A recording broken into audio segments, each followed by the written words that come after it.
Hey everyone, welcome back to the channel. Today I'm gonna show you how to connect external devices to your iPad.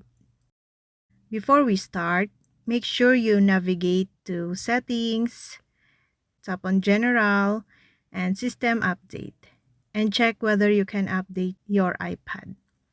Keep in mind that the iPad Pro and the new iPad Air have USB-C ports. That means that you must have a cable with a USB-C connector on the end that goes into your iPad. Other iPads still use Lightning ports, which means you need a cable with a Lightning connector on the end that goes into your iPad.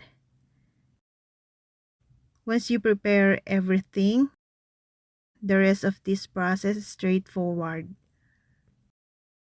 First, connect your iPad and your external storage drive using a compatible cable.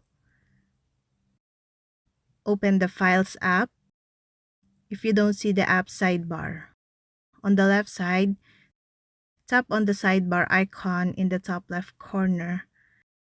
Then select your external drive from there. You can perform any kind of action using the Files app, such as moving your files, creating folders, working on your files, and adding new data. And that's it. Once you are done working on your external drive's data, feel free to disconnect your external drive from your iPad by unplugging the cable. And that's all. I hope this video helped you guys. For more videos, subscribe to our YouTube channel. Thank you for watching. See you again.